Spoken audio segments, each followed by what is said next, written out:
Doctor Arpana Rawat YouTube channel पर आप सभी का एक बार फिर से स्वागत है।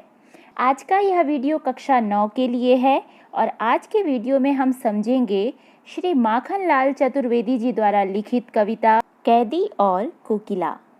यह कविता आज़ादी से पहले की कविता है और कवि ने इस कविता में स्वतंत्रता से पूर्व भारतीयों पर किस तरह के अत्याचार किए जाते थे, ऐसे भारतीय जो अपने देश को आज़ाद कराना चाहते थे, स्वतंत्र कराना चाहते थे, उनके विषय में कवि ने लिखा है। कवि माखनलाल चतुर्वेदी भी एक स्वतंत्रता सेनानी थे और वे देश को स्वतंत्र कराने के लिए कई बार जेल में भी रहे। इस कविता में कवि ने ब्रिटिश शासन के प्रति अपने आक्रोश को व्यक्त किया है और कोयल से कहा है कि यह समय मधुर गीत गाने का नहीं है बल्कि मुक्ति का गीत सुनाने का है। कवि को लगता है कोयल भी पूरे देश को एक कारागार के रूप में देख रही है और यही कारण है कि वह आधी रात को चीख रही है, चिल्ला रही है। कवि इस कविता के माध्यम से सभी भारतीयों को संदेश देना चाहते हैं कि यदि देश को स्वतंत्र कराना है तो उन्हें स्वतंत्रता आंदोलन में सहयोग देने की ज़रूरत है, तभी हमारा देश स्वतंत्र हो सकता है। कविता शुरू करते हैं। क्या गाती हो, क्यों रह रह जाती हो, कोकिल बोलो तो। क्या लाती हो, संदेशा किसका है, कोकिल बोलो तो। जैसा कि मैंने पहले आपको बताया कि माखनलाल चतुर्वेदी एक स्वतंत्रता सेनानी थे और वे विभिन्न आंदोलनों में हिस्सा लेते थे जिससे हमारा देश स्वतंत्र हो जाए। वे कई बार जेल में भी रहे। एक बार आधी रात को उन्होंने कोयल की कूकने की आवाज़ सुनी तो कवि जो है वो कल्पना करते हैं, वे कोयल को संबोधित करते हैं। हे कोयल, क्या गा रही हो? आधी रात को तुम रह रह के क्यों बोल रही हो, क्यों कूक रही हो? क्या तुम कहना चाहती हो? संदेशा किसका है, क्या लाती हो? कवि कहते हैं कि क्या तुम किसी का संदेशा लेकर आई हो? वह संदेशा किसका है? हे कोकिल, बताओ तुम आधी रात को क्यों गा रही हो? ऊंची काली दीवारों के घेरे में, डाकू चोरों बटमारों के डेरे में, जीने को देते नहीं पेट भर खाना, मरने भी देते नहीं तड़प रह जाना। जीवन पर अब दिन रात कड़ा पहरा है, शासन है या तम का प्रभाव गहरा है। हिमकर निराश कर चला रात भी काली, इस समय कालिमा मई जगी क्यों आली? कवि कोयल से कहते हैं कि हे कोयल, मैं ऊंची काली दीवारों में कैद हूँ, अर्थात कारागार में कैद हूँ, डाकू चोरों बटमारों के डेरे में, और मेरे साथ डाकू चोर बटमार यानी कि लुटेरे भी मेरे साथ हैं, अर्थात मैं डाकू चोर बटमारों के साथ ही कारागार में बंद हूँ। कवि इन पंक्तियों से यह बताना चाहते हैं कि उनके साथ किस प्रकार का व्यवहार वहाँ किया जाता है। देश को स्वतंत्र कराना कोई अपराध नहीं है, फिर भी स्वतंत्रता सेनानी जितने भी थे जिनको कारागार में बंद किया गया था, उनको डाकू चोरों के साथ रखा जाता था, वहीं कैद करके रखा जाता था। जीने को देते नहीं पेट भर खाना, मरने भी देते नहीं तड़प रह जाना। कवि कहते हैं कि हमें यहाँ पेट भर खाना नहीं मिलता है, इतना मिलता है कि हम केवल जिए, मर न जाएं, और ऐसी स्थिति में हम तड़प कर रह जाते हैं। जीवन पर अब दिन रात कड़ा पहरा है, शासन है या तम का प्रभाव गहरा है। कवि कहते हैं कि अंग्रेजी सरकार ने हम पर दिन रात कड़ा पहरा लगाया है और ऐसा लगता है कि यह जो पहरा है ये बुराई है। बुराई है अर्थात कवि कहना चाहते हैं कि ये जो अंधकार का प्रभाव नहीं है, ये जो शासन है इसमें पूर्ण रूप से बुराइयां भरी हुई हैं। हिमकर निराश कर चला रात भी काली, इस समय कालिमा मई जगी क्यों आली? कवि कहते हैं कि हे कोयल, चंद्रमा भी चला गया है। चंद्रमा निराश, हिमकर चंद्रमा निराश होकर चला गया है और रात भी और अधिक कालिमा लिए हुए है, अर्थात कि चांद के जाने से रात और काली हो चुकी है। इस समय कालिमा मई जगी क्यों आली?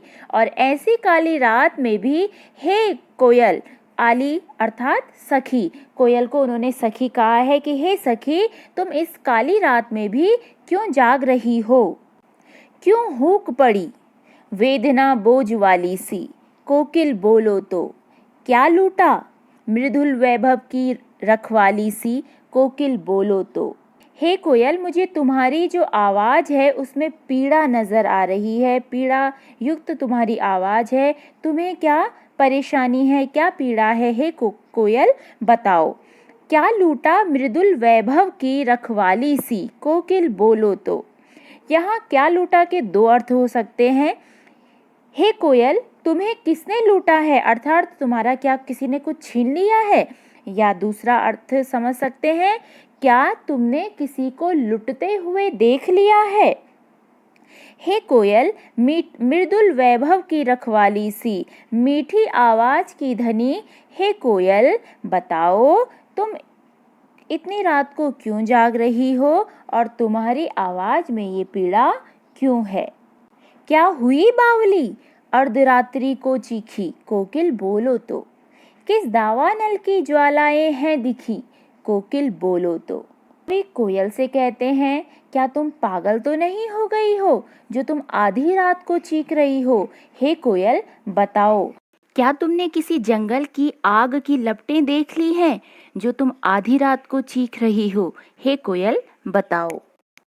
क्या देख न सकती जंजीरों का गहना, हथकड़ियां क्यों यह ब्रिटिश राज का गहना। कोल्हू का चर्रक चूं जीवन की तान, गिट्टी पर अंगुलियों ने लिखे गान। हूँ मोट खींचता लगा पेट पर जुआ, खाली करता हूँ ब्रिटिश अकड़ का कुआं। दिन में करुणा क्यों जगे रुलाने वाली, इसलिए रात में गजब ढा रही आली। कवि कहते हैं कि क्या तुम हमारे हाथों में जो ये लोहे की जंजीरें हैं इनको नहीं देख पा रही हो। हथकड़ियाँ क्यों या ब्रिटिश राज का गहना, हमने इन्हें हथकड़ियाँ नहीं समझा है, अपितु हम इन्हें ब्रिटिश सरकार के गहने समझते हैं।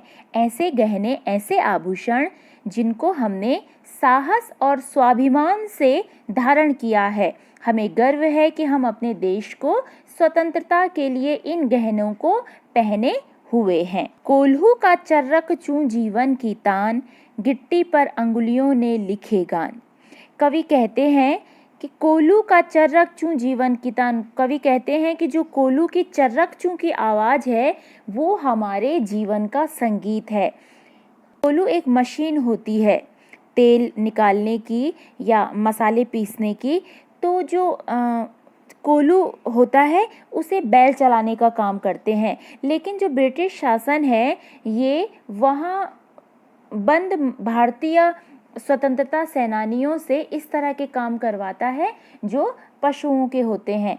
तो वो कहते हैं कि जब हम कोल्हू को घुमाते हैं, कोल्हू में जो बैल लगते हैं उनकी जगह कवि भी लगे हुए हैं और बाकी कैदी भी लगे हुए हैं। तो जब वो कोल्हू को चलाते हैं तो जो उसकी चर्रक चूं की आवाज़ है उसे उन्होंने अपने जीवन का संगीत मान लिया है। गिट्टी पर अंगुलियों ने लिखे गान। कवि कहते हैं कि हम यहाँ जो कारागार में रहकर पत्थर तोड़ने का काम करते हैं, जिनसे हमने गिट्टियाँ बनाई हैं, तो हमारी उंगलियाँ उन पर गीत लिख रही हैं। हूँ मोट खींचता लगा पेट पर जुआ, खाली करता हूँ ब्रिटिश अकड़ का कुआं। मोट एक चमड़े का पट्टा होता है और उससे जुआ बांध करके कुएं से पानी निकालने का काम किया जाता है। तो कवि कहते हैं कि जब हम कुएं से पानी निकालने का काम करते हैं तो उसमें शक्ति प्रयोग होती है, तो हमें ऐसा लगता है कि हम कुएं को खाली नहीं कर रहे हैं, बल्कि हम ब्रिटिश जो शासन है उसकी अकड़ को कम करने का काम कर रहे हैं।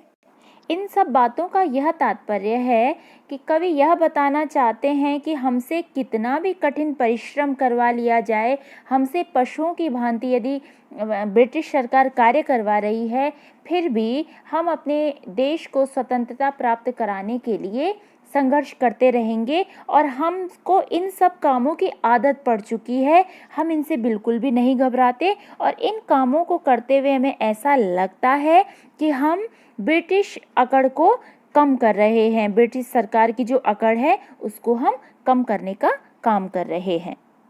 दिन में करुणा क्यों जगे रुलाने वाली, इसलिए रात में गजब ढा रही आली। अब कवि कहते हैं कि हम दिन भर इन कामों में व्यस्त रहते हैं और हम अपना दुख किसी के सामने प्रकट नहीं करते, क्योंकि हम अंग्रेजी शासन को यह नहीं बताना चाहते हैं कि हम कमज़ोर पड़ गए हैं। तो कवि को लगता है कि जो कोयल है शायद वो भी ऐसा ही सोचती है, वो भी दिन में अपनी करुणा नहीं जताना चाहती है, अपना दुख प्रदर्शित नहीं करना चाहती है। इसलिए क्या तुम रात के समय अपना दुख प्रकट कर रही हो? इस शांत समय में अंधकार को बेध रो रही क्यों हो? कोकिल बोलो तो। चुपचाप मधुर विद्रोह बीज इस भांति बो रही क्यों हो? कोकिल बोलो तो। कवि कहते हैं कि हे कोयल, तुम इस शांत समय में अंधकार को चीरकर क्यों रो रही हो? हे कोकिल बताओ। चुपचाप मधुर विद्रोह बीज इस भांति बो रही क्यों हो?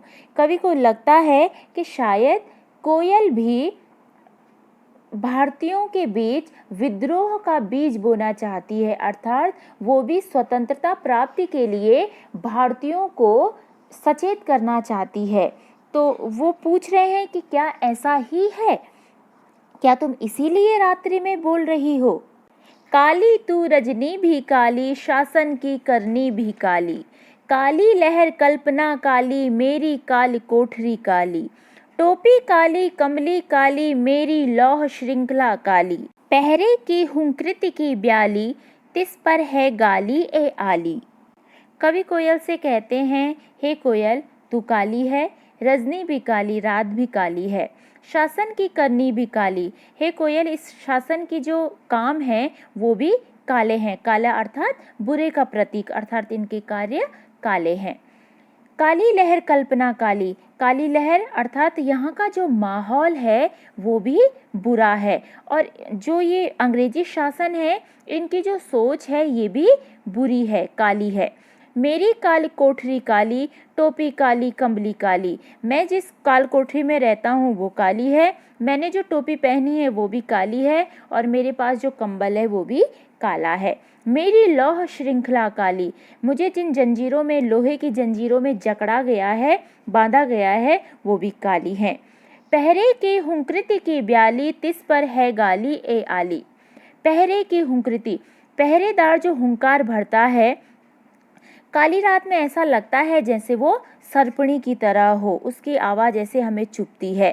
साथ ही हमें यहाँ गालियाँ भी खाने को मिलती हैं, अर्थात जो पहरेदार हैं वो हमें गालियाँ भी देते हैं। इस काले संकट सागर पर मरने की मदमाती, कोकिल बोलो तो।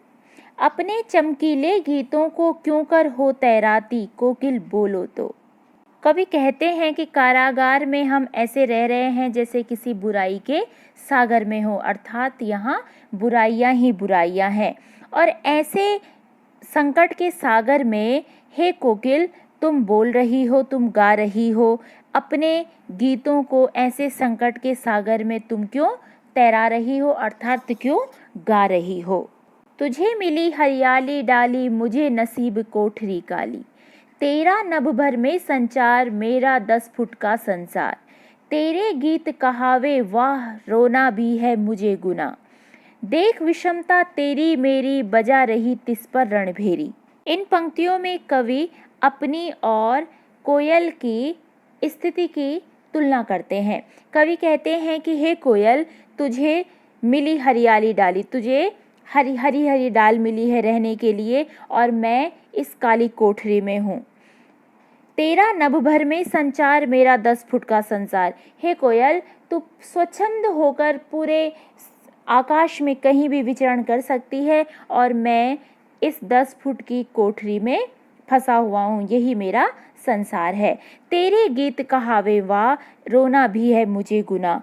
तेरे गीतों को लोग सुन करके वाह वाह कहते हैं, और यदि मैं यहाँ रोऊं तो वो भी एक तरह का गुनाह है। देख विषमता तेरी मेरी, बजा रही तिस पर रणभेरी। कवि कहते हैं कि हे कोयल, तू अपनी और मेरी भिन्नता देख, तेरी और मेरी स्थिति में कितनी भिन्नता है। इस पर भी तू क्या कर रही है? रणभेरी होता है युद्ध का नगाड़ा, युद्ध से पहले युद्ध का आह्वान जो किया जाता है उसे रणभेरी कहा जाता है। तो हे कोयल, तुम ऐसी परिस्थितियों में भी युद्ध का नगाड़ा बजा रही हो। इस हुंकृति पर अपनी कृति से और कहो क्या कर दूं, कोकिल बोलो तो। मोहन के व्रत पर प्राणों का आसव किसमें भर दूं, कोकिल बोलो तो। कवि कोयल से कहते हैं कि तुम जो ये युद्ध का नगाड़ा बजा रही हो, युद्ध के लिए प्रेरित कर रही हो, तो मैं इस हुंकार में यहाँ पहरे पर रहकर, हुंकृति पर, हुंकार पर पहरे में क्या करूँ, अपनी कृति से और कहो क्या कर दूँ। मैं अपनी रचनाओं से लोगों को किस प्रकार से सचेत कर दूं। जो लोग देश को स्वतंत्र कराने के लिए अभी तत्पर नहीं हुए हैं, मैं उनको देश को स्वतंत्र कराने के लिए कैसे सचेत कर दूं, हे कोयल बताओ। मोहन के व्रत पर प्राणों का आसव किसमें भर दूं, कोकिल बोलो तो। यहाँ मोहन कहा गया है मोहनदास करमचंद गांधी जी के लिए। तो कवि कहते हैं कि गांधी जी ने जिस प्रकार देश को स्वतंत्र कराने का व्रत लिया है, तो उसी प्रकार का देश को स्वतंत्र कराने का आनंद मैं किसके अंदर भर दूं, किस प्रकार से भर दूं, हे कोयल बताओ, ताकि मेरी कृति के माध्यम से लोग देश को आज़ाद कराने के लिए तत्पर हो जाएं। तो ये थी कविता कैदी और कोकिला। कवि श्री माखनलाल चतुर्वेदी जी ने इस कविता के माध्यम से स्वतंत्रता आंदोलनकारियों की परिस्थितियों को दिखाया है। यह दिखाया है कि अंग्रेजी शासन किस प्रकार से उनका शोषण करता है, और साथ ही यह दिखाया है कि जिन युवाओं को देश को आज़ाद कराने की इच्छा है, वे हंसते हंसते उनके शोषण को सह लेते हैं, क्योंकि उन्हें लगता है कि इन कार्यों से एक न एक दिन हमारे देश को स्वतंत्रता मिलनी है। आशा है आप सबको समझ में आएगा। यदि आपको कविता से संबंधित अभी भी कोई परेशानी हो, तो आप मुझे बिना संकोच के टिप्पणी यानी कि कमेंट के माध्यम से अवश्य बताइएगा। आप सभी का हार्दिक धन्यवाद।